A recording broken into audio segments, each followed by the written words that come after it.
A veces dejo el micrófono, ¿me dan permiso para que me quite el saco? Sí, porque me estoy chamuscando.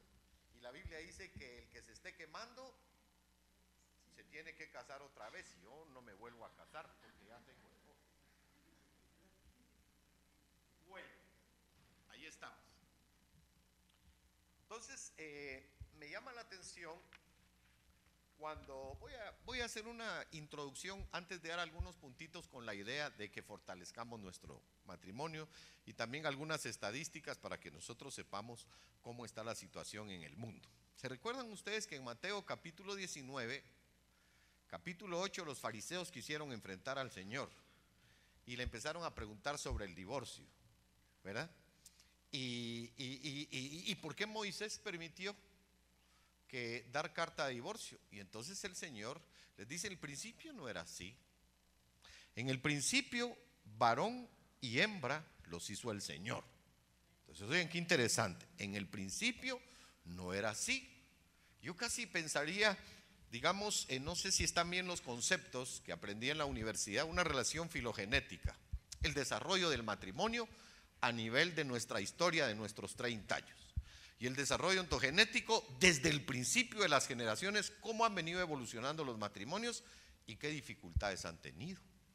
¿Saben ustedes que a principio del siglo XX, el siglo pasado, nosotros ya somos de otro siglo, que somos de esta época maravillosa, de cada 100 parejas, 5 se divorciaban? ¿Qué tal? Esa estadística es en Estados Unidos, pero aquí vamos jalando la misma cosa que los gringos, porque nos están bombardeando con un montón de aparatos que están contaminando el corazón del hombre cuando no lo sabe usar.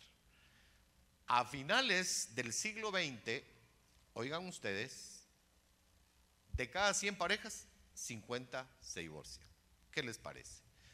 Y por la forma en que está evolucionando, se piensa que por ahí, por el 2020, 2025, de cada 100 parejas, 68 se van a divorciar. ¿Qué les parece a ustedes? Es un cuadro alarmante. Yo tuve la oportunidad de ver unas estadísticas en donde en Guatemala hace 2 años, me parece que era la estadística, en ese año hubo 8,333 divorcios, oficialmente hablando. ¿Qué pasó? Esta es la situación difícil. Y les voy a contar una cosa bien interesante que estuve estudiando. Cuando estuve estudiando en la Universidad de San Carlos, me mandaron a hacer unas evaluaciones a unos centros, ¿cómo se llama?, de salud. Y mucha gente, como dentro de los datos de la persona se pone religión, evangélico. Un montón de evangélicos que se están divorciando también. Entonces uno dice: ¿pero y qué pasó? Y la palabra del Señor, que es viva y eficaz y más cortante que toda espada de 2 filos.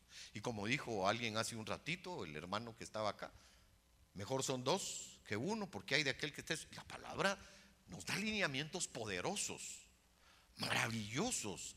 En el principio, les dice Jesús, no era así.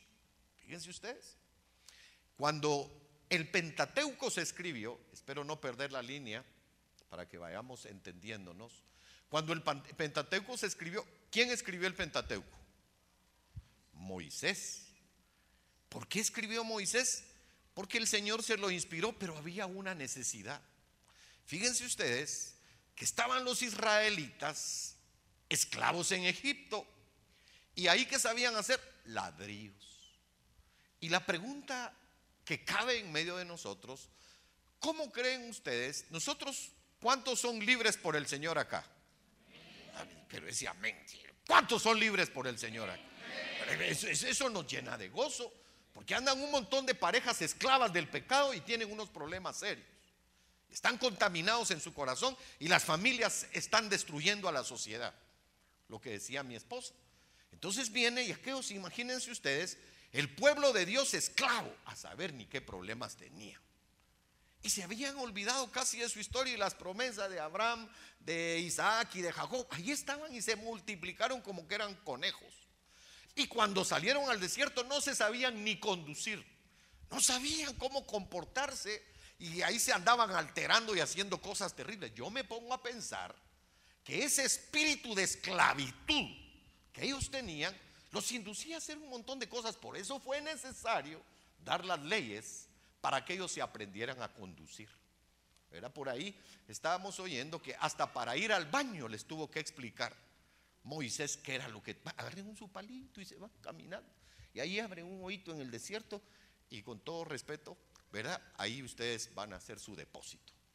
Hasta esas cosas mínimas. Y entonces él vino y les tuvo que recordar cómo era al principio. Pues, oigan, yo sé que muchas veces cuando oímos mensajes que nos hablan del casamiento, siempre nos hablan de cómo era Adán con Eva y por qué no era bueno que el hombre estuviera solo. ¿Verdad que lo hemos escuchado en más de una oportunidad?